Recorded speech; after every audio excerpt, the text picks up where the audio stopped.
Welcome to the Mick, a Luke, and a Mike. Hosted by four-time Emmy-nominated producer Frank Mace and retired New York City firefighter, 9/11 first responder, and Vietnam vet, Billy O'Connor. Today's guest, the inimitable Vincent Bondi. My brother Frank, how you doing, Did you have a good Christmas? I had a great Christmas, brother. I Great. always get to see the kids, Great. grandkids. Why don't we just get right to our guest, Vinny Bondi, who was a former hoodlum. That's He correct. did many years in prison. An old friend of mine. That's right. I'm shocked. And he's now become a very, very successful businessman, legitimate businessman. He made millions of dollars over. Great story. And let's get to it. But let's not even fool around. Let's get right to Vinny. He can tell the story twice as good as I can. You so betcha. Let's go to it. Vinny. Vinny. Hey, Vinny. My cousin Vinny. Vinny, my old buddy. How are you, Vin? Good to see you, buddy. Hey, Billy, what's going on, buddy? I Long want time. you to meet my partners. It's Frank Pace, producer. Derek Harris, our tech guy, and a good friend as well. Hey, Vinny. He's one of my oldest friends, Vinny Bondi. And he's still Hey, your Frank. friends. Boy, we go way back. You sure do. About 60 years. Yeah, Wow. about Hey, 60 I'm years. 76. I know you since I'm 19. So it's about 57 years, Billy. But I just want to talk about the old days, pretty much everything, and anything you want to push, no problem too. The new projects or your old projects or whatever. All right? So Let's go. How many viewers we going to have? We're going to have several thousand. About 7,000. Oh, yeah, that's pretty nice. Yeah. Yeah. Sammy the Bull got 500,000 viewers. Sammy the Bull. Well, if you're going to be Sam, if you're going to want 500,000 viewers, you got to go out and rat on everybody. That's what you got. I know, but I'm saying, there's a scumbag, put half the world in jail. He come out and made a success on this thing on a podcast. He paid $30 a year. He's got 500,000 subscribers. And he's all over TV. Everybody wants to interview him. And now all the rats got podcasts now. Well, let's get you on screen. Let's get it on We camera. got to get you on camera. Okay, We're going to go now. We're going to go. I just was looking at pictures the other day when I took Monique and Denise to see you in that place in Yonkers. What was that bar? The River's Edge. The River's Edge. Yeah, we're doing Yeah, well, I remember that's Federico's. Yeah, used to be Federico's. Yeah, the River's Edge. I still, Vinny, let me give our audience a little background on Vinny. Vinny, when I came out back from Vietnam, Vinny was a street guy. So I needed I used to work on trucks with his brother, Patty, who's since deceased, great guy. And Vinny he was a chef in my restaurant. He's a painter. He was a street guy. He's made millions in the grocery business with Uncle Vinny's Salads. Now he's got a new venture he's probably tell us about. But all in all, Vinny, you're in Florida now, is that right? I've been living in Florida the last 6 years. I've been coming here the last 15. My sister lived down there. I used to come and visit her. I fell in love with Atlantic Avenue in Delray Beach. And now I live here, and I just got married 6 months ago. Wow. Yeah, he's a busy guy. There's no grass growing under your ass, that's for sure. Most people would say grass growing under your feet. You say grass growing under your ass. Yeah, well, there's grass growing anyway. Well, I tell you, I was always an ambitious guy. I always went on ventures. I had a hell of a journey in my life. I had some bad luck. I mean, if you want to start when I was a kid, 5 kids stole a car. 4 guys went home, and 1 guy did 3.5 years. Guess who the guy was? How old were you when you stole that car? 12. 12, wow. Wow. So, Yeah, actually, they stole the car. I was too small to drive, and I didn't know nothing. So I was in the back seat, and we used to play hooky and go for joyrides, and steal the hubcaps and sell them. What had happened was they put me in the Bronx Shoot House. I did 6 months there, and then I did 3 years in Children's Village. I was the longest kid there. When I left there, I was 16. They couldn't keep me any longer. And then I went to high school, went to James Monroe. And then I got drafted in the Army during the Vietnam crisis. And then I came home, and I started in the car business. now, but in the car business, you were selling cars, you were stealing cars. Still a car. As a matter of fact, he was talking about Vietnam. He stole your first He car. stole my first car. When I came back from Vietnam, I was 22. I guess, let's see, it was 1970. And Vinny sees me. He goes, "Hey, Billy, well, welcome back. Good to see you. Blah, blah, blah." He says, "You're back from Nam. I guess you're going to need a car." I says, "Yeah, I do need a car." He says, "What kind of car you like?" I said, "I really would like an Austin Healey MK3, convertible. What color you want?" I says, "White would be nice." He says, "All right." So about 3 days later, he pulls up to the neighborhood. He gives me the white Austin Healey, and the wires are still dripping off the ignition. but he hands me the registration because you had a hook in the days of motor vehicles, right? No, what happened was in them years, this was before computers and before title state. So a registration in New York was simply a piece of paper. And some friend of mine, I can't tell you who, stole the machine from the motor vehicle with my father. We had the machine, you would stamp the registration with it, so we could put any car we want on any registration. And until the titles came out, it was a piece of cake. Once the titles came out, everything was in computers. You couldn't double numbers. It would come up stolen. And then I went in the number business. And I went to jail a couple of times first. And then when I came home, I got invited into the numbers game. And I didn't have to go to jail for that. So I fell in love with the numbers. I gave up my car career. And I started taking the New York and Brooklyn number. And I wound up with about 15 spots throughout the city, Manhattan, New York. My best location was on St. Nicholas Avenue on the west side, on 78, on 79. And within 6 months, I saved $200,000, 1978. That's from numbers. Yeah. Talking about his career, I remember running into Vinny one day. I hadn't seen him in about a year or so. I say, "Hey, Vinny, how you doing, buddy? How's your career?" He says, "My career is you always were a smart Irish cocksucker." You're a wise-ass Irish cocksucker. My grandmother used to play the numbers with the bread man. The bread man would come. Everybody played numbers. It was a great economy for poor people. I mean, little black girls and little guys who had nothing, they would pick up numbers all day long. They'd pick up $40, $50 a day.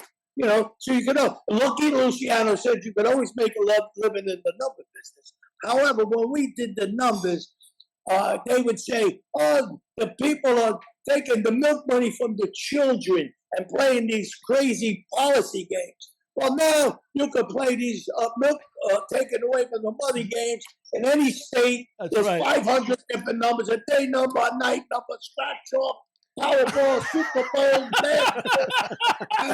and they're not taking the milk away from the mother. Healthy, good game. Yeah, look at the fucking, they're advertising bookmaking now on television. What do you give me a watch a football game? Now bookmaking is legal in New York. Yeah, it's unbelievable. I mean, marijuana is legal down here. It's legal in New York. Yeah. So, hey, Billy, I want to ask you a question. Where you been hiding Vinny? We've been doing this show for 3 fucking years. Where you been hiding Vinny? Yeah, I thought you'd be a star. I thought this is the guy we need on. Let me tell you another Billy and I story. Billy opened up a bar in Queens called Poets. Yeah. So he needed some money. I forgot to give you 10 or 20,000. What did I give you? 10,000. Let me tell my end of the story, then you can interject. Let me tell you what happened. Because you're going to bullshit. But go ahead. No, I'm not going to bullshit you. Fuck, I'm telling you the truth. He's the guest. Let him tell his story. I'm just telling you. I'm just going to set it up. That's all. I'm just going to set it up. Okay. What happened was I wanted to open a bar, right? Piss on everybody. It's Thursday. Right. But I had no money, which is not unusual for me, right? But I wanted to open a bar. So I borrowed 10 grand from 3 of my friends, right? 10 grand each? Yeah, 30 grand. So I had 30 grand. I had about 8 grand in my own, so I had 38,000. So I knew the store. I knew it was going to make money, so we built it. What I was doing, when I was on the fire department, I'd go down and abandon the building. I'd knock the bricks and shit off the abandoned buildings and pick the bricks up that night so we could build. And we cut all the beams out, right? So anyway, I was operating on a shoestring, but I built this beautiful joint in Queens. Now I'm ready to open. And I find out at the last minute, a week before I open, that the first liquor delivery has to be COD. You can't do it on credit like you can later. So now I'm fucked. I'm going to open in a week. I got no money for booze. So I called Vinny. And I said to Vinny, Vinny, can you do something for me? I need money. He says, I need 10 grand. He says, you know, Billy, it's 3 points on the street right now. For you, I'll do it for 2. And now you can take over the story. That's what happened. You want me to 10 grand.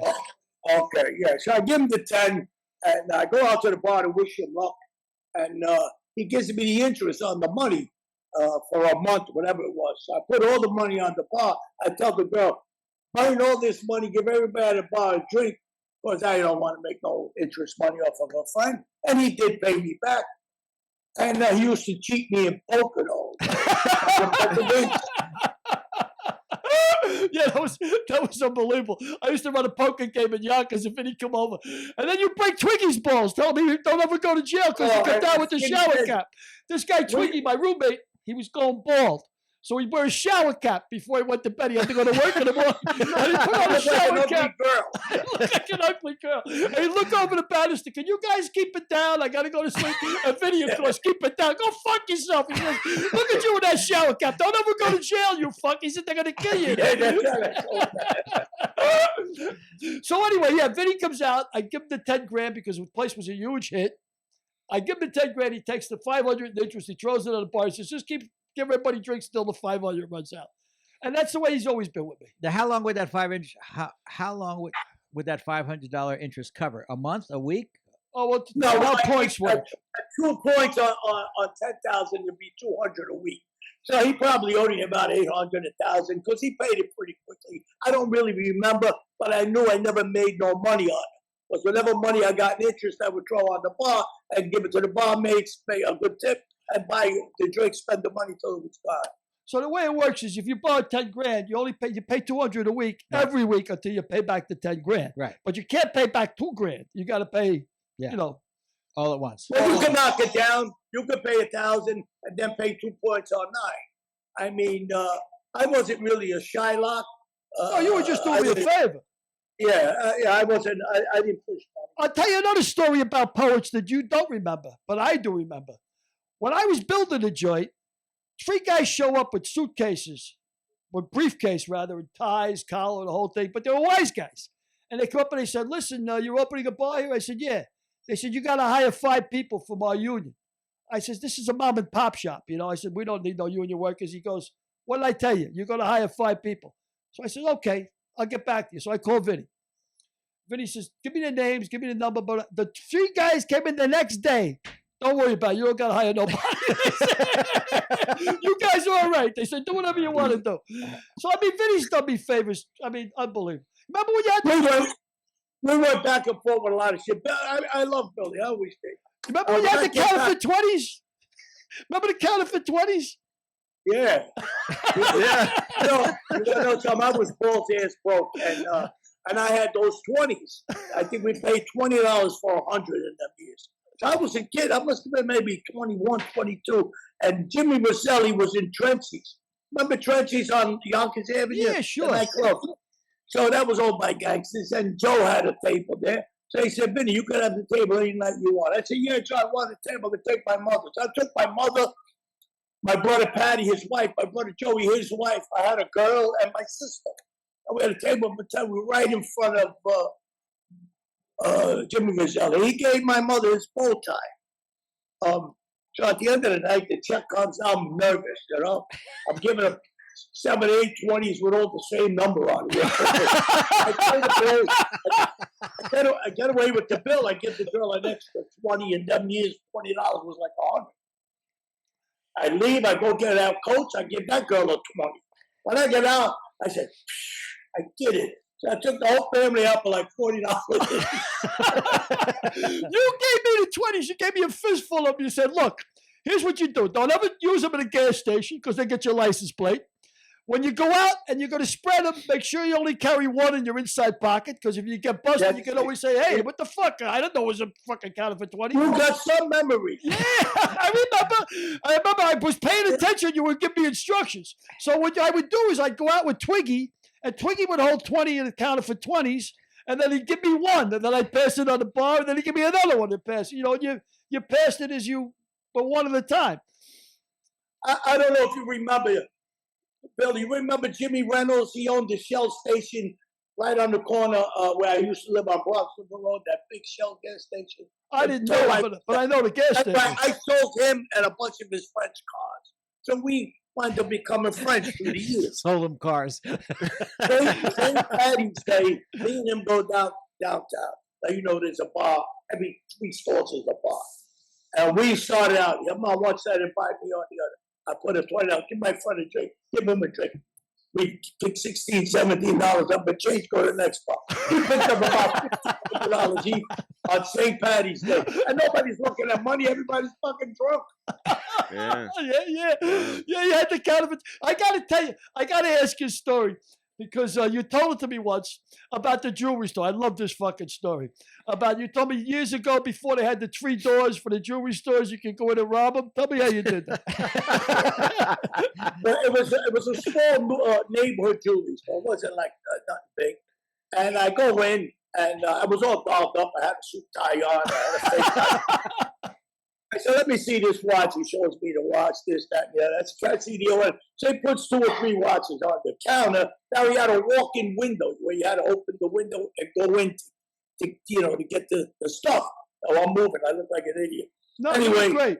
No, you're fine. He goes in the window. When he goes in the window, I slide the glass. I lock him in the window. I grab the watches and I walk out the store. I get out the window. You son of a bitch! I waved at him. Holy shit. Oh man, so tell us some of the fucking wild shit you did. You told me about a safe robbery one time, but the fucking guy with the torch burnt up the. Yeah, we robbed your company then. Where you worked. We were there for 4 hours. Right where you worked there with the trucks, the Sears. Oh, Sears, yeah. Yeah, it was that. That wasn't an inside job by any chance, right? Patty didn't give me any hook. But my brother didn't tell me about that safe. The 2 guys I go with, I don't know nothing about breaking in safes, but they knew I was crazy and bogus about newcomers. And I told them, I was the tipster. So we get in there, and in the garage, there was an acetylene torch, the torch. And the guys burning and burning and burning. Trucks are coming in, we lay down. Trucks leave, we lay down. And he must have worked 3 hours on it. It was a round door safe. He said, I can't open round doors. I only know square doors. So we give up. The next day, because my brother worked there, you did too. He says to me, Vinny, the guy said he was about 10 minutes away from opening the safe. And we would have all the receipts for, 40 trucks, 50 trucks. We would have made a nice score. But we burnt a lot of the money. the torch burnt a lot of the money. I know that. You know what? Vinny tells me one day. We used to, when we worked at Sears, there was two neighborhoods. There was guys from my neighborhood around Bedford Park, and then it was Arthur Avenue. Guys from Arthur Avenue. Of course, guys from Arthur Avenue were all Italian. Guys from my neighborhood were all Irish, right? But we worked together on the trucks, and every day, Eddie Murphy, you remember Eddie? Every day, we'd steal a piece. We steal something. Like we go out with 20 deliveries, refrigerator fell off the truck. A washing machine fell off the truck. I'm back from Vietnam. I think everybody's on the level. And when I get on the fucking truck with your brother Patty or Eddie Murphy, we're going to steal a piece today. I was like, what? We're going to steal a TV. All the neighborhood, all the tenement houses in the neighborhood, all of the houses outside looked like an old tenement. Inside looked like a Sears showroom. Everybody had new shit. New washing machine, new stereo. My brother Patty, he had the cabins upstate. You remember that? Yeah, sure.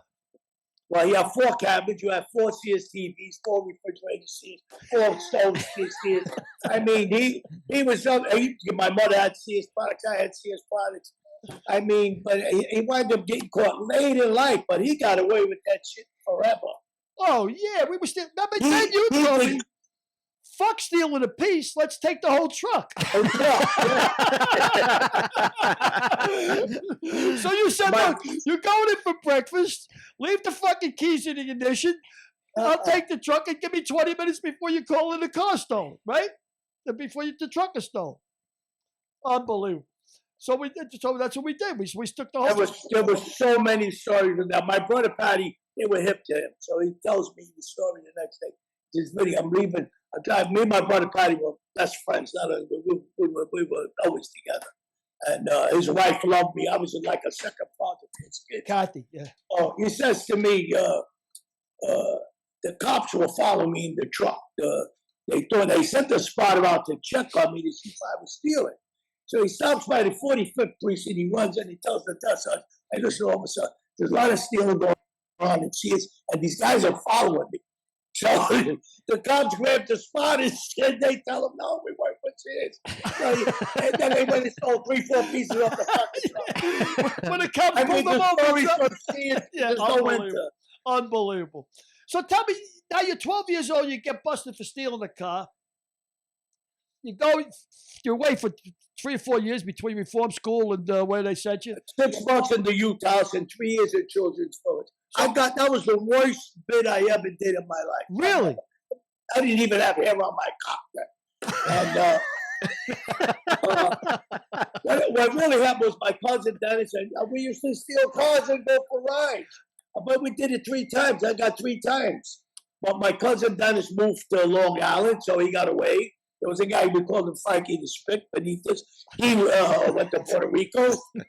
Red Masters Ramoni, I can't remember this guy's name. I can't remember what I ate for breakfast. He got away with it. And I was a wise guy with the probation officer. And I wound up going to Children's Village, and they kept me to maximum. I was already 13 when I got to Children's Village. And they released me on my 16th birthday. But that was worse than the time you did later on, hard time? That was worse? Oh, yeah. I was a man when I was in prison. I was put the boss in jail. In reform school, I was fighting kids every day. I used to sleep with a radiator boom, the one to clean the radiators with. I cracked more heads in there than they did in the street. Wow. I had a bad cottage parent. They were black, and in Children's Village, they used to call the parents mom and pop. I would never call them mom or pop. He ain't my mother, he ain't my father. And he said, "Well, no, I ain't calling him mom, pop." So he had a real bad attitude with me. And we used to buff the floors with our feet, little pads. And you'd walk up and down and pick all the wax up off the floor, and the floor would shine unbelievably beautiful. So I touched the couch with my hand when I spun around because you slide it. And the Mr. Gordon, his name was, "Hey, Bondi, don't touch the couch no more." So I got the music on, and me and my guy were sliding up and down the floor. I don't realize it. I spin around and touch the couch. He had a little stick in his back pocket. He came in, he beat me like he caught me raping his wife. Oh my God, black welts hit me in my eye, like what I did. And his wife was no bargain either. One day I come in the cottage, and my last name was Bondi, so I was box 1. When you came in the cottage, you couldn't keep your shoes on. You had to put your shoes in the box. Well, my shoes weren't neatly in the box. It touched box 3. And she calls me out. She said, "Bondi, come out here." And she said, "Those your shoes?" I said, "Yeah." She said, "They're not in the box." So when I bent down to put the shoes in the box, she had one of those doll sticks. She whipped me on my ass twice. I had a red welt on my ass for like 2 weeks. So it wasn't a pleasant place to be for a kid. I wouldn't wish that childhood on Kid Latin. I got a question for you, Vinny. When you go in, now as a man, you're going into it to do hard time. You're going in to do time. Where'd you go into, Vinny? Where'd you do hard Yeah, time? where'd you? I did a lot of bids. I was in Rikers Island twice. I went to Nappaneck State Prison. I did a year there. And then I did a federal bid for the feds. I went to Petersburg, Virginia. I did 30 months there for helping a guy. Yeah, so A lot of people don't believe that, but that's true. no, I believe it. I believe anything you say because you know bullshit. I know you for fucking years. But what happened was, I met a guy through a friend. He introduced me to me while he was a federal informer. He had got caught on some kind of stick up in Long Island, and he became a rat. So he needed money. I gave him $10,000. So he was giving me $300 a week beautifully. I said, "This is the best 10 I ever put out." And I was struggling in them years. The number business was in the shit house. They started padlocking. And he asked me for $100,000. So I reached out to my co-defendant. He was a big operator in the milk industry. He was really a legitimate guy. And he gives him the 100. Long story short, we both got arrested for helping a guy. And he got the same time I did. The guy never went to jail ever. Unfucking believable. So for helping a guy out, you get busted for it because it was a setup. That's There how I was a got set- screwed in the bookmaking business too. Same way, a setup. And he never turned in the 100,000. Oh, of course. Yeah, of course. That You know, went all south. the Yeah. paperwork, they had the 10 on it, but they didn't have the 100.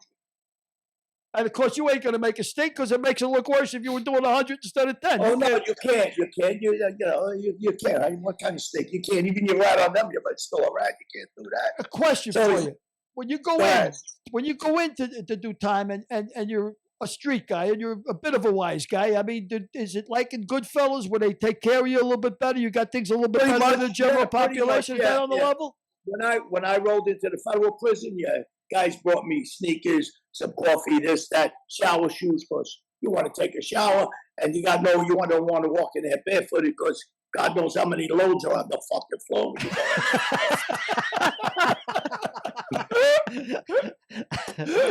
That's fantastic. I'll tell you a funny story in jail. I used to cook. I'm the only guy who went to prison, come home 10 pounds heavier. Everybody gets a check. You know, I love to cook. I made food in there almost as good as I could cook out here. And, excuse me. Oh, what was I going to tell You you? were talking about cooking in Yeah. So I used to, there was a black guy in the mess hall. His name was Scoops. I told him, I'll give you a stamp for every tomato, because stamps is money in jail. So potato, an onion, tomato is a stamp. You can't get that. You know what I mean? You get whatever they got on the line, that's it. This guy worked in the KK, the captain's kitchen, and he had access to good foods. So he gives me like 20 tomatoes one day. I told him, don't be bashful, because I had a guy who used to send money to. And I put money on his books. He would give me stamps, and I would buy whatever the fuck I wanted. So macaronis and peas I would make with the fresh spaghetti. I'd take the peas out of the mess hall. And I fed about 5, 6 guys, and it was all good. I tell you, I did good time. I was with a few good guys. Napanep was probably the best place. Napanep? Where's that, Vinny? That was in Ellenville. You know, it was allowed packages at a nice yard. I was at Armory Court. You know, so I was always on the outcount. I had my own cell. There was a lot of gimmicks. We used to make grilled cheese on an iron. You know, with iron, you make the grilled cheese on an iron, and you take a can of tomato soup and you bang it so it had a bend in it. You put it on your light bulb, leave your light on. When you come back to that nice hot can of soup. Wow. So when'd you get out, Vinny? Well, this time I got out in 2003. I told Billy I was a millionaire 3 different times in my life, and I went totally broke. So when I was in jail with my wife, I left some money. I must have had about 40, 50 large in the house cash. And long story short, she went through all the fucking money because she wasn't good with money. And a friend of mine helped her refinance at a lower rate, and we went back to 200,000, if I remember right. It was, let's say, about 140 owed. I got a 60. I went back to 200, and the payments were like the same because the interest was lower. If I remember, something like that. So I come home. I told my wife, well, where's the money? How much money you got? She gives me $1,800. I said, what the fuck is this? She said, you know what I did? I paid the bills. I looked at her. You know, she had the look of Mickey the Mope on her face. She fucking spent all the money. She bought a new Honda. She did this, she did that. And then I was cooking part-time in an electricini store when I was in the halfway house. And then my nephew, he really ain't my nephew. My aunt married his grandfather. This is a great little story. I'll tell you how I got involved. And I meet him in Florida. His grandfather's dying. So we're in a hospice situation, like a Calvary hospital. And I meet his grandson. Long story short, the old timer dies. Him and I become friendly. Every time he came to New York, he loved me. He liked that gangster image. I could get him in Rayos, give him a table here, all that bullshit. And he loved me. Now I go to federal prison. So whenever he called, my wife told him I wasn't home. She never told him I was in jail. So when I come home, he said, where you been? And I tell him the story. He said, geez, why didn't you tell me? Is there anything I can do for you? I said, yeah, I need a job. So he hires me, and I become a salesman for East-West salads. They made all kinds of salads, spring mix, baby spinach, red and green, arugula, and they distributed to the Hunts Point market. Now I had a good friend in the market. He introduced me to a lot of people. So now I had the best price on spring mix because my nephew was the owner. And I wind up doing fabulous in the market. And they used to give me 3% commission at the end of the month. There was a time I was making almost $18,000 a month in commissions selling into the market. So I used to split that with this guy who put me in. And then that phased out, you know. And then my nephew, who was partners with this guy from California, had a bad fight. He was the CEO. He was the president. Long story, court battles, all that shit. They want to fire me because I'm the highest paid guy in the company. I'm shitting a brick. I said, look at this. I gotta go back to steal. I don't know what I'm gonna do. I stole all the customers and started my own company. There you go. Wow. And that's how Uncle Vinny Enterprise became what it was. We did $6-7 million a year. I made more money legal than I ever made in the street. I had a credit card, a checking account, and I was fine.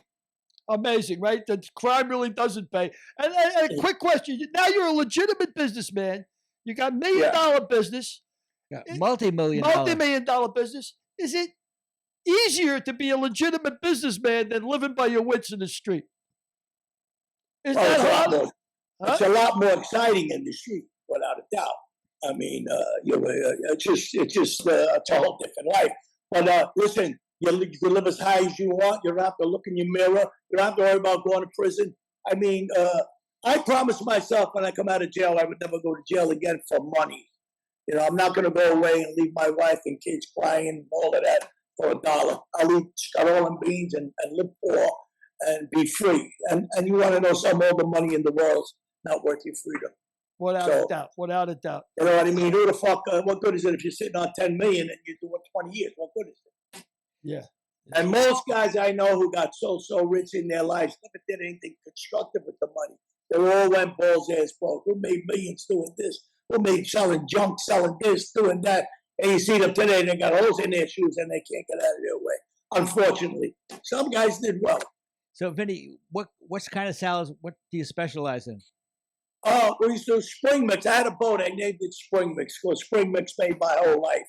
You know what spring mix is? Sure. It's a medley of all salads. It actually came out of France. It was called mescaloon. And they would do all baby salads, baby spinach, baby arugula, baby red and green, frisee, radicchio. And they would make a medley of all these beautiful baby salads. And in France, it used to sell for $25 a box. It was used as a garnish. And then they bastardized it. It got to America, and now you get that sells now for about $6-7 today in the market. But I got off with spring mix because the people I was involved with was called East West. The guy who was on top, the CEO, had 90,000 acres in Salinas, California, and that's called the salad capital of the world because the climate is perfect. I know it well. It's right near. Yeah, and the guy's name was David Gill. You ever hear of Gill Onions? Sure. Well, that's David Gill. I just called him about 3 months ago. And hey, Vinny, I said, listen, I want to reintroduce my label. You want to work with me? He said, yeah.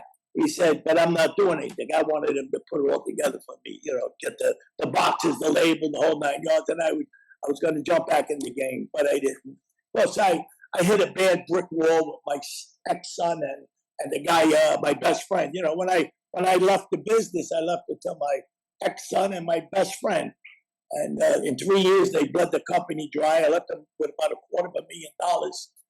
$250,000 blue after we lost Fairway. You ever hear of Fairway?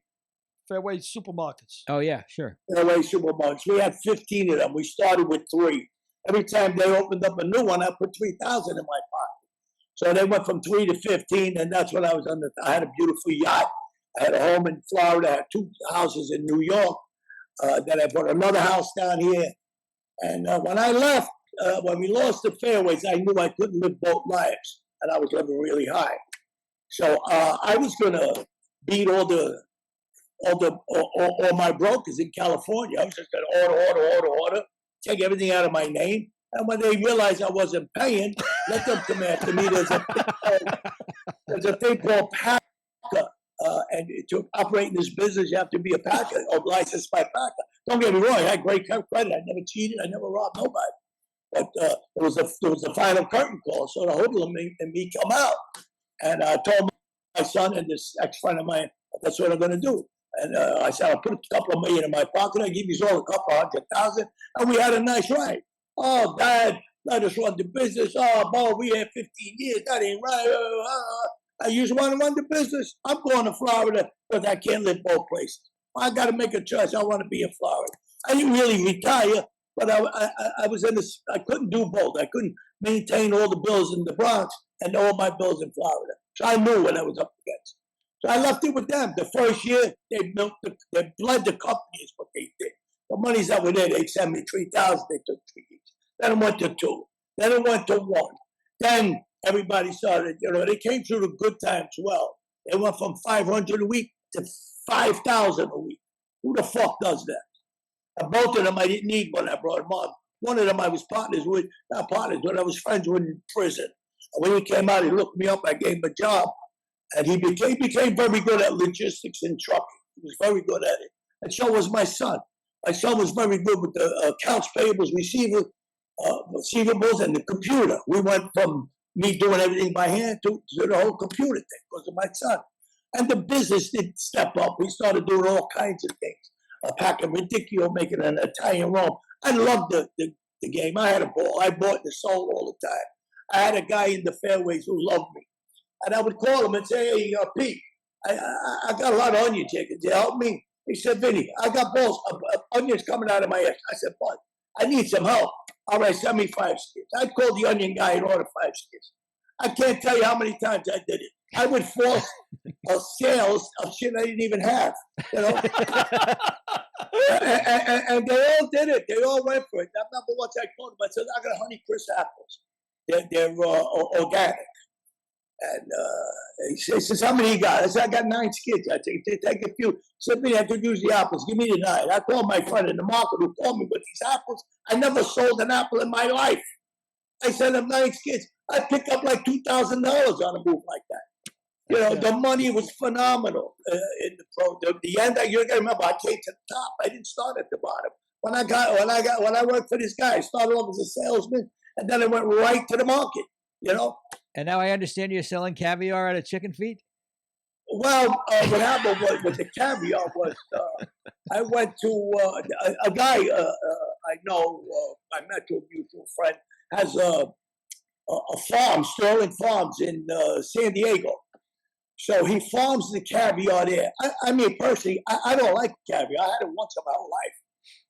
Who the fuck eats caviar? You ever eat caviar? No. Yeah, I had it once. It sucked. I didn't like it either. Fish. Yeah. So, I mean, that's just how, not only me and you, who the fuck eats caviar? So, we had a hook with Costco's, and my nephews was very big with them. Anyway, they're going to take the caviar, but not now. When their contract ends with whoever they're buying it from, maybe in the first of the year, that'll kick in. But this this caviar is made of chicken feet, right? No, caviar is made out of fish eggs. I know. I thought Billy said something about you're friendly with Joe Pesci. Joe Pesci, I believe. Joe Pesci used to pick up my numbers when I was in the number business. Joey the Fish. Joe Pesci, we had a restaurant in the Bronx. I was associated with the guy who had it. And I tell you, he wasn't This is Amici's, right? Amici's, yeah. And you remember when Amici's was Michael's? Yeah, sure. And Tanker used to play football against them. The Tanker football. used to play football against them. Yeah, Michael. Yeah. It was the Italians against the Irish. Right, and all the guys that played for Amici's, for Michael's, worked at Sears. But half of the guys on the team worked at Sears. So it was a big. Well, it was the Irish against the Italians. Exactly. And but it was a fun thing. It wasn't an ugly thing. No. Everybody played tough, but everybody was a good sportsman. Yeah. And we drink in the Tinker, they drink at Michael's. Right. And it's some good ball players. That's a really good. That Jerry the Beard used to play. He was a quarterback. Yeah, I used to watch. Buffalo. We had Buffalo for the Tinker. Oh, Buffalo and Schwab, but I don't know. The Schwab didn't play. But anyway, so he was asking how you met Pesci. You met him in a meeting. Oh yeah. So what happened was we had a bar called the My Way on Baychester Avenue many years ago. Not me. People I was around had it. And we go to Jersey and we see a stand-up comic, Joe Pesci and Frankie Vincent. They were stand-up comics. And they were filthy, though. And they were real. They make, what's his name? That building now. What's his name? The black funny guy. He died cocaine. Richard Pryor. Richard Pryor, yeah. They make him look like he was standing still. That's how dirty they were. And but the guy I was friends with who owned the Byway liked them. He said, come on, I want you to sing in the Bronx. And they came to the Bronx. They sang and they told jokes. And that's where he worked. Long story short, he goes, he makes some bullshit film. It was called The Death Collectors. It was a low-grade, cheap movie. And Joe Pesci worked in the restaurant. He'd go around playing guitar. He's a good guitar player and a singer. And Robert De Niro had seen this low-grade movie, and he said, who's this guy? Now, what happened with Robert De Niro, he did that whole movie, Raging Bull, but he didn't want to pay nobody. So he was looking for bullshit actors. So, you know, and the movie was a big hit. Raging Bull was a monster. And he found out Pesci was working in Amici's, and he calls the restaurant. And so we told Pesci, hey, Robert De Niro's looking for you. So he thinks we're fucking with him. So Robert De Niro calls back, and he answers the phone. He says, no, this is really Robert De Niro. Yeah, it's Joe Pesci. What the fuck do you want? He thinks we're playing with him.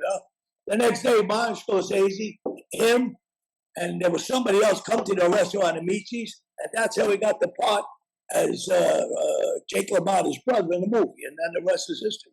Yeah, he went out to make a great. You had told me when Raging Bull came out. He said, "Look at Pesci, he's making all this money now. He's a movie star, whatever." You said, "The fuck guy wasn't even a wise guy. He was a wannabe wise guy. He wasn't even a wise guy." No, he wasn't nothing. No, he was just hard on. No, he wasn't. Yeah, he was a blank. He was a typical Jersey jerk-off. Yeah, he was a wannabe. I tell you, I didn't know he had that kind of talent. I didn't know he was an actor. He was a funny comedian. Yeah. And he sang okay. He sang a little like Frankie Valli. Very high-pitched voice. We had made a record. I used to play it in my food stand. We were selling Christmas trees. Can you fix the way I talk for Christmas? And he sings like Porky Pig. William B. Williams. William B. Williams. Yeah. William B. Williams played the record. And there was a lot of controversy because they were kind of making fun of a kid with a speech impediment. And they took the record off the air. And Frankie Vincent was Santa Claus. You know who Frankie Vincent is, right? Yeah. Yeah, that's his sidekick. He's in all the movies. He's in Casino. He brought him in all of them. And Goodfellas, he's the guy they stab in the trunk. They stab in the trunk. Yeah. So that's not true. They killed him in the street.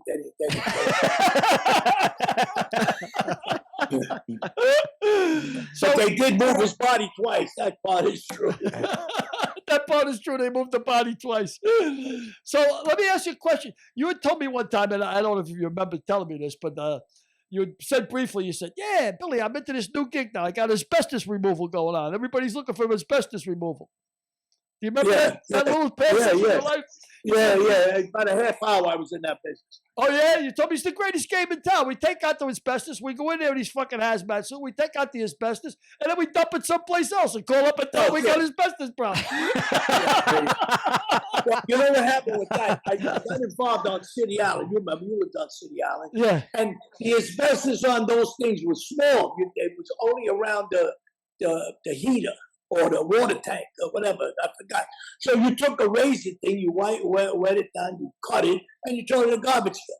But we got 10,000 a house. But we got caught up with that, and that career ended too. I did a few. We did a few on City Island. I did the Northwind Museum. Remember Michael, my friend Michael? Remember the museum at City Island? He saved the whale.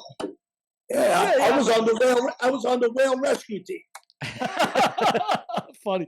I remember. Well, Michael was a bouncer years ago. Remember Big Michael? I don't know if you remember. He was like a business agent for all the bouncers. So back in the day, we always have fights at bars. So he was working in a place called Uncle's on 19th Street. It was a big fucking nightclub. I'm talking about the late 60s. And he would tell me, Vinny, start trouble. and I'd punch somebody and throw them backstage. And then he'd go to the boss and say, listen, we got problems here. I need 4 more guys, And then the 4 guys would come in. And wherever he went, I drank and I ate and I partied for free. And him and Big Teddy were the 2 key guys. All the bouncers in New York, Big Michael and Big Teddy. And all the guys were all big, strappy guys. And I'm surprised you don't remember them. And when you I'm sorry. I interrupted you. I'm sorry. I mean, the last thing I want to do is interrupt you. Believe me, the last thing I want to do is interrupt you. So when you were doing a sous chef and chef for my restaurant, right? A lot of those recipes and a lot of the recipes you're cooking. He's a great cook. I mean, Vinny's a great cook. And a lot of the recipes and stuff, was that from your mother, Angie? Was that her recipes? All my talents root out of my mother. But I was able to bring everything up a notch or two because my mother was a peasant person. She'd make scuttle and beans. I'd make scuttle and beans with little sausage. She'd make a lasagna with just cheese. I'll put meat in it.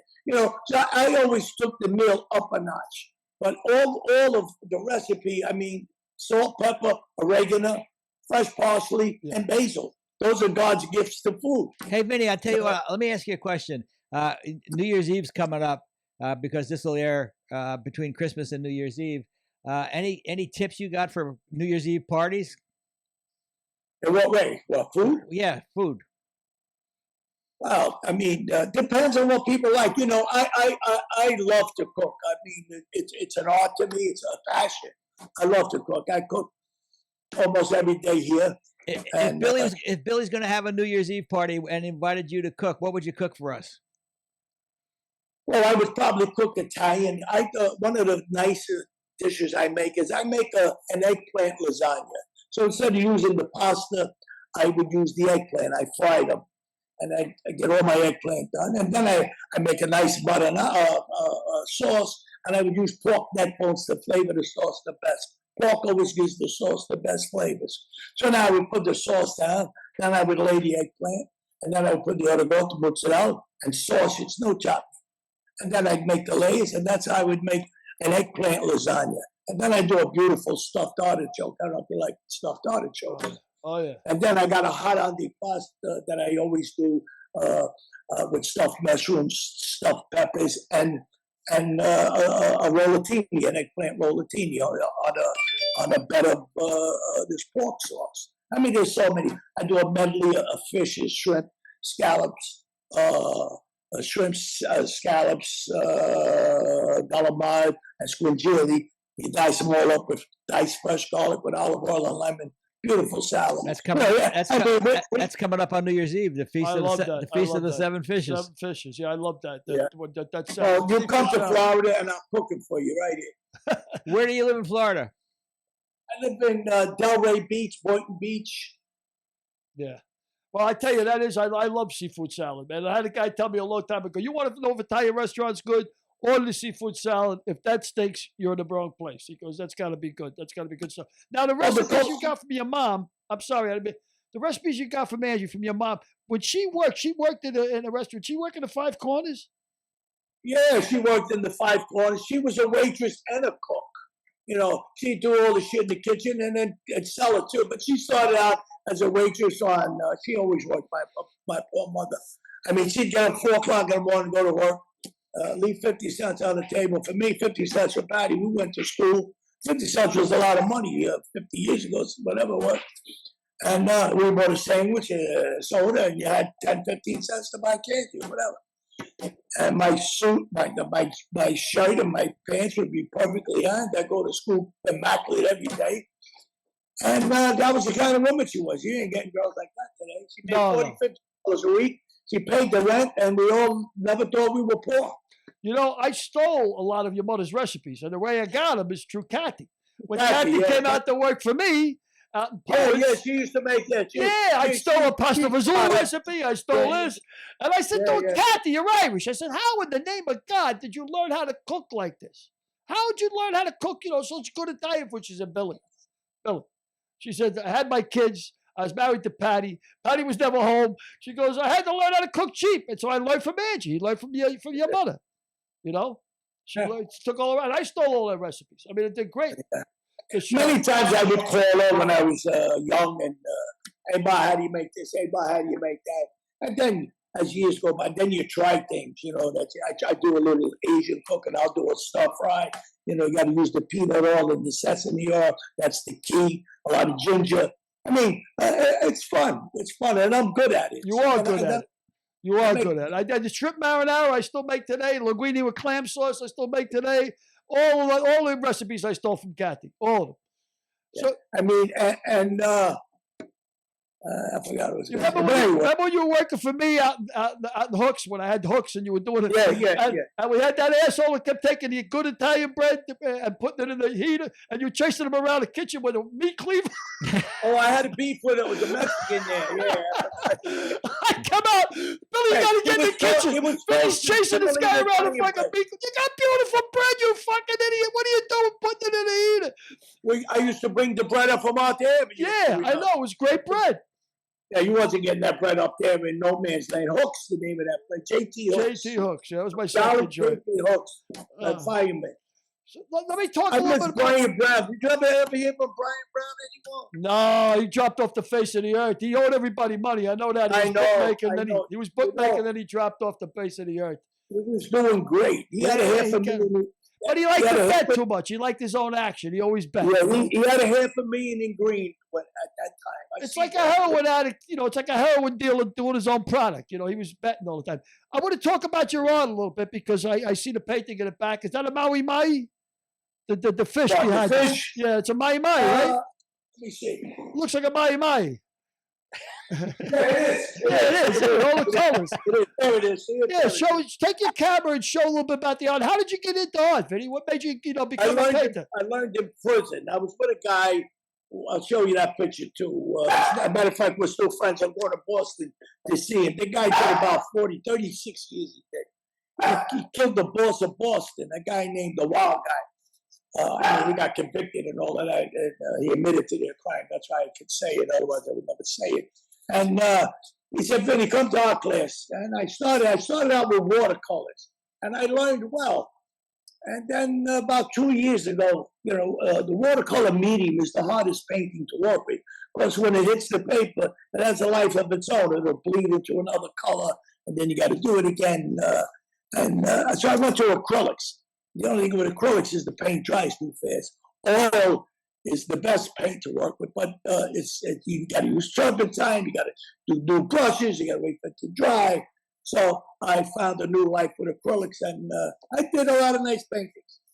Yeah, I know that. I mean, I do a lot of personal paintings for people. Like I'll do a storefront, and I'll write. I forgot what's your wife's name. My first wife, Teresa. I know. No, your second wife, Jennifer. Jennifer. So I would write Jennifer's Restaurant, and then I would put Billy O's sports thing, and then I'd put your kids in it. What's her name? Megan, your daughter? Megan, yeah. And Megan, and the other one? Kelly. I would put two nice Italian names, yeah. I'm surprised Teresa let you get away with that. And I would put your children's name in, and I would put. So you did personal paintings, like Yeah. Oh, everybody loves them. Everybody loves them. Hey man, let me ask you a question. What are the mob movies do you like the best? Are the most realistic? Goodfellas. Mm-hmm. Goodfellas for the time, my time. The Godfather was the 40s, 50s. That was pretty close to where it was at too, and that's when it was a quiet, low-key movies. I mean, today the whole world knows everything. I mean, John Gotti is still the most loved gangster ever. You can't get up him. Netflix just come out with a thing of him. I mean, the public still loves him. Yeah. What do you think about? What do you think of a rat like Sammy the Bull? I mean, he should be. Well, first of all, for the way that all went down, he should have got 100 years like all the other guys got. He got 5 years, and he was involved in 19 murders, and he got away. And then he stole drugs, and he got 20 years there. But he never thought he was going to live to come out, and he did. And I mean, they went after him a couple of times. There's a bunch of guys doing time in jail for trying to kill him. And I guess they stopped. If you realize that they're not clipping people no more. I mean, in the 70s and 80s, there was a body every week you read about in the paper. You don't read about it no more. They're not killing nobody anymore, which is a good thing. And, but you don't miss the fucking life at all, right? You're thrilled to be out of it and be legit. I mean, you don't want to. I love that life. I loved it all, but it's a lot of backstabbing. There's a lot of bullshit. People you think it's not a healthy place to be no more. And today Girl Scouts could get straightened out. Girl Scouts could get what straightened out? Yeah, great. In other words, fags could be going to mom today. You know what I mean? Fags going to mom. I got you. Girl Scouts. There's very few good men. There's very few. Murray Richmond. You remember Murray Richmond? Yeah, Murray Richmond. Never worry, Murray. Tell my audience. He was here with me about 4 months ago. Really? Well, he was my lawyer all my life. My brother Joey and him went to school together. Wow, I didn't know that. I know Murray all my life. He was my lawyer 3 different times. Only in the federal case. He wasn't. For the audience, Murray Richmond was a lawyer in the Bronx, and his nickname was Never Worry Murray. So anytime don't worry, Murray. Don't worry, Murray. Yeah. Anytime somebody had a problem, they called "Don't Worry, Murray." If they could get it. He was a good lawyer, and he had a lot of connections with the judges. I don't mean illegally. He had connections with judges, and they do favors. And I wouldn't be surprised he sell out this guy to get a favor with that guy. Who the fuck knows what the people do? But anyway, Murray was here, and we were talking. He said, "Vinny, today 10 guys get pinched, 6 guys go into witness protection program." Wow. So there's no more honor. There's no more respect. There's no more. There's very few good people out. My time came and went. I'm an old man now. I'm retired from the life. I hung up my guts. When I come out of jail, I say I ain't never going to jail again for money. You know what I mean? I hurt my family. I'm still a tough guy, but I'll never steal or do something. I'm going to do 10, 15 years in jail for money. And I go to jail. Today they don't go to jail no more. Well, you had fucking balls of a burglar. I mean, that's for shit show. I remember when you did one of my favorite lines, and you like you just said, you could put Girl Scouts in the mob now because they straighten them out. But when you told me I hadn't heard from you in about 5 years, and then he made it big with Uncle Vinny's Salads, right? And I hadn't heard from him I don't know how long, and then I got this message on Facebook Messenger. Is this my old friend Billy? And I said, Vinny Bondi. Holy shit, Vinny! I said, yeah. Call me. So I call him up, and he says to me, Billy, you can't believe it. He said, I went legit. I'm a millionaire. And he says, and I didn't even have to break a fucking window. One of my favorite. I didn't have to break a fucking window. Well, I tell you, when I started in the business, it's a great story. I was hoping to make about $1,500 a week. I was a salesman, and I was looking to make another $1,500 a week, and it just mushroomed. I had a little desk. I used to pay the guy $30 a skid. So if I sold 6 skids out of the store for the day, I had to give him $180. Every time a skid went out, I used their desk, their refrigeration, their high-lows, their men. All I had was a desk. And all of a sudden, I started selling and meeting more and more people. And it was just a beautiful domino effect. I had connections all up and down California, Salinas Valley, that whole valley. I went out there twice with my daughter. I really had a great life. I went to every city in America for produce conventions. I had my own booth, Uncle Vinny Salads. I would get 2 girls, real pretty, doll them up, my son's idea. And in the back, when they have the booty stamps, I would have Uncle Vinny Salads right on their ass.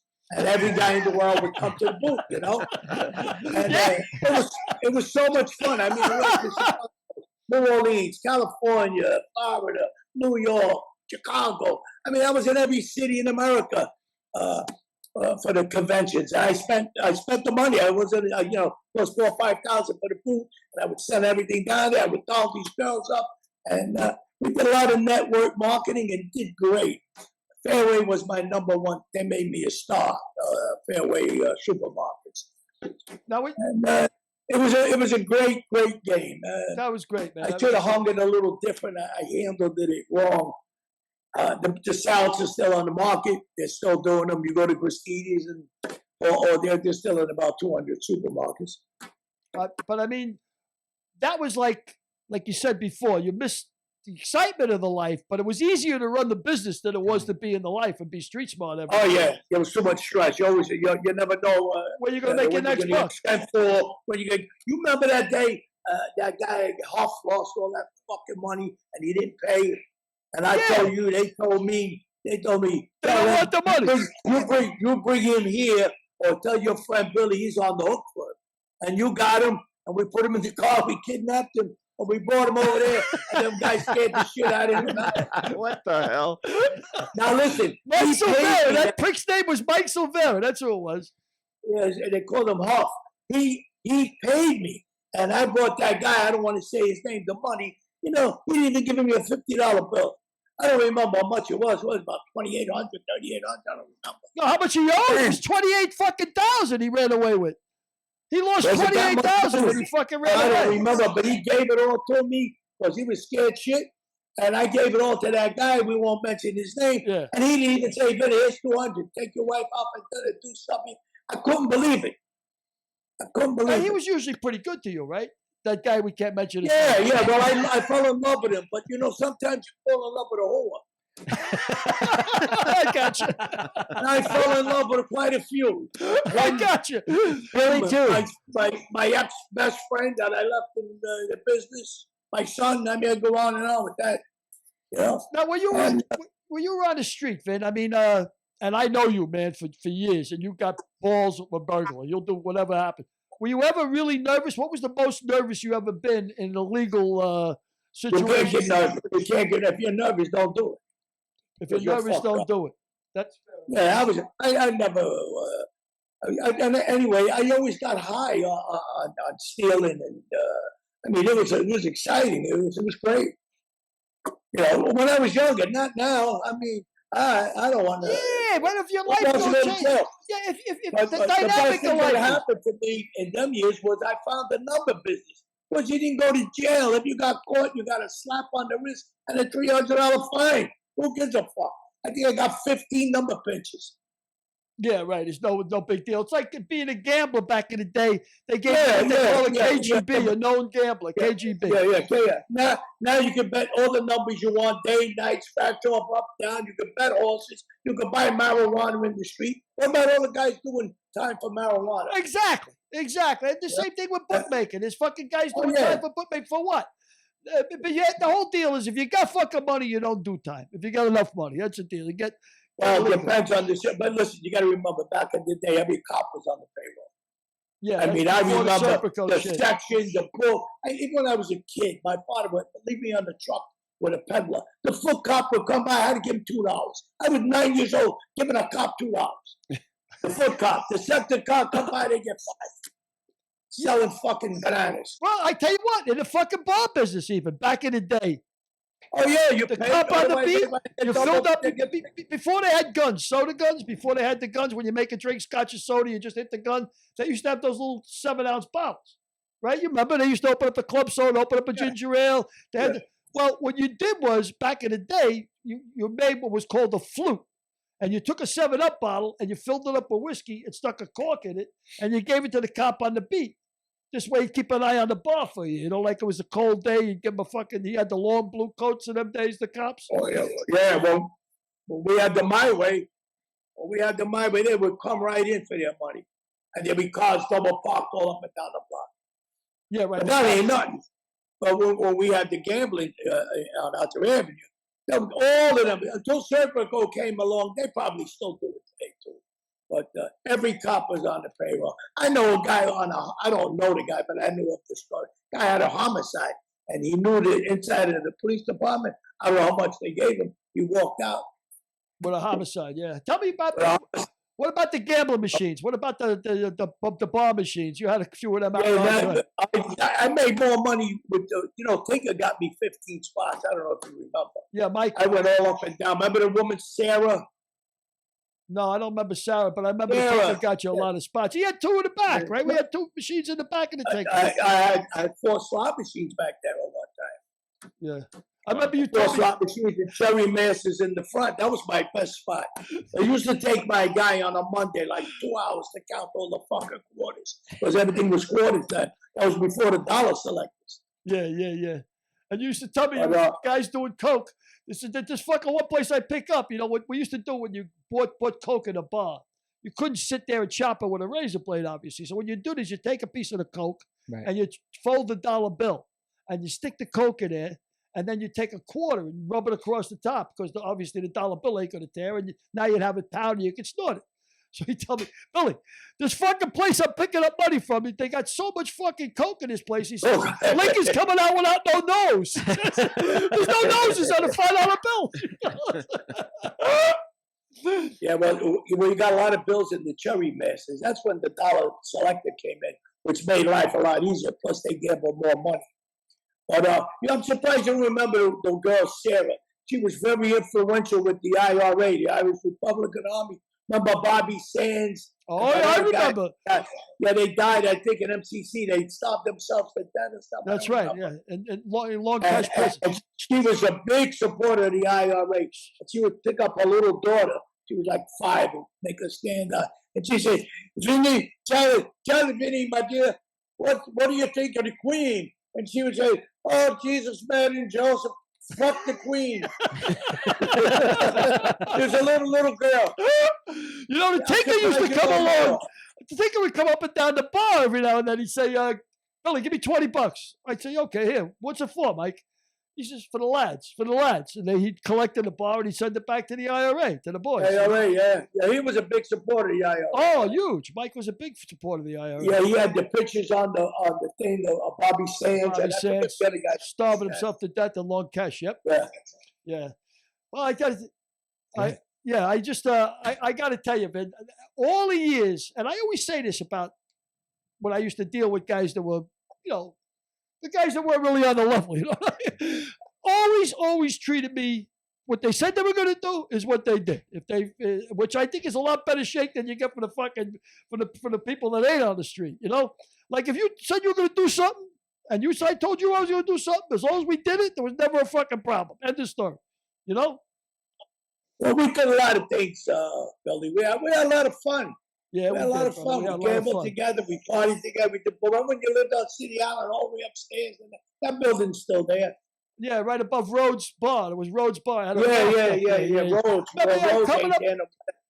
Coming up to Yonkers for the card games and shit. Who was that crazy fuck you used to bring with you all the time? His tall, skinny guy. What the fuck? Skinny Dennis. Dennis. What the fuck happened to him? Skinny Dennis. And he'd be stoned out of his mind on Quaaludes.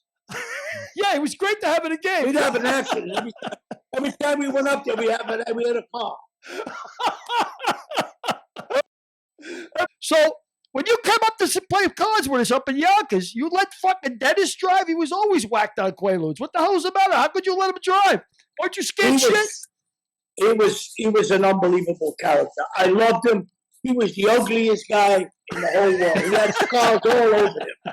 We once had a car accident, right? And my head goes through the windshield. The mirror broke his face all up. We're in the emergency room, and we get that all done. His face is sort of. He looks in the mirror. He says to me, just a little more makeup. Because he used to put makeup. He had all acne holes in his face. He was fucking ugly. He was a good guy. Yeah, but I mean, those fucking Quaaludes, they were no joke, man. The 714. That things will knock Superman on his your brother Patty drove off the fucking bridge in the Bronx on those things, on the Quaaludes. You know what he did you know what happened with him? When he left the Tinker Bar, he couldn't go home because he lost all the money gambling. So if he was going to my mother's house, he's on the Bronx River Parkway, he fell out. And you know that abutment? He hit that abutment. He went down 6 stories. I know. He drove 6 stories off the bridge. The guy I know from Rescue 3. Over and went on the train tracks. And it took the fire department 2 hours to get him out. They thought he was dead. I know the lieutenant. I know the lieutenant that fished him out. His name is Billy O'Mara. And the Billy O'Mara said it was one of the worst accidents he ever seen in his life that a guy walked away from. But Vinny, you know what it was? Patty was so fucking stoned that he couldn't get hurt. Exactly. Yeah, he was so fucking out of it. So I go see him in the Kobe Hospital. The whole Irish mob is around him to take to this one, that one. And at the time, Evel Knievel was the man. So I come in, I thought, you just made Evel Knievel look like a faggot. So everybody starts laughing. But he didn't have nothing broke, nothing. Nothing, I know. That was Kathy's Nova. He destroyed the fucking car. Oh, the thing went 6 stories down into the railroad tracks. I mean, Billy O'Mara said, Billy, I'm on a job 25 years. He says, your friend, he's got to be a saint in heaven. He says, no way anybody walks away from that. He never scratched on him. It's like driving off of the way they explained to me, it was like driving off of a 6-story tenement building, by Billy. It was like driving off a 6-story tenement building. I miss Patty every day. I had so many laughs with you. I miss him too. I love him. He was a I sweetheart. talk to his daughters all the time. His son just got married. Yeah. Vincent's small Vincent. But anyway, let me tell you a quick story about Dennis, and then we'll call it a day. You got it, bro. I'm in Rikers Island with Skinny Dennis. We both happened to go away at the same time. We got caught stealing the car. I went in, then he come in later on. So he says to me, meet me by the visitor's room, because when you come out of the mess hall, you wait in the visitor room for the cop to take you back. Because I got a joint. So I go in the visitor room with him, and we smoking the joint. So it's New Year's Eve. So I catch a delusion. I said, Bo, the cops are going to come in. They're going to smell the fucking pot. They're going to put us in the hole. So I'm swinging an iron door back and forth, trying to air out the pot. And I smashed my finger into the fucking hole. It didn't have the rubber. And I broke my little finger, and the bone was out, and it's bleeding profusely. I said, look at this. You know what he says to me? Oh, man, you just blew my head. I fucked up his eye. He said. So, Vinny, I got to tell you, brother, not just because I haven't seen you in so fucking long, just to have you on the show has been great, man. You're hilarious as always, and always on point. You know what I mean? Just funny stuff. And if you do get a hold of any of those Quaaludes, don't forget to send them in the mail. I don't think they make the 714s anymore, but they were pretty I don't good. think so. No, I don't think so. That was called the rape drug at one time. Yeah, Gorilla Pills. Gave a girl one of them. She was and, out cold. Yeah, you do anything you want, but it's like fucking a dead body. Well, guys, it was a pleasure. You're a live. It was a pleasure, my friend. You're a live wire. You're a live wire, Vinny. You're the best, brother. Pleasure to have you. Really a pleasure. Hey, I'm gonna send you. I'll send you a link to when it comes out at Christmas time, between the week before Christmas or whatever. I'll send you a link and you'll be able to see it. And you were great. All right, buddy. You're the best. Hey, thank you. Thank you you. ever come to Florida, fellas? I'd love to see you. Ever come to Florida? I'll cook for you. Frank, it was a pleasure. And what's your name? Derek. And Derek, thank you, buddy. Hey, guys, be safe. God bless you. All the best, Vinny. You're the best, brother. Love you. Take care, pal. All right, bye-bye. Be safe, man. Happy Thanksgiving, brother. Thanks. That was Happy Thanksgiving. I know. Well, you can't even remember. I just told him that. I know. But Thanksgiving was 30 days ago. Christmas. Merry Christmas. Merry Christmas and Happy New Year. I'm going to get these right. It's a senior show. Merry Christmas. And it's for all you seniors out there. Goodbye. What was the old? Bye. What was the old what? Goodbye. Goodbye. Next week's guest, trend-setting costume designer of shows like Sex and the City, Molly Rogers.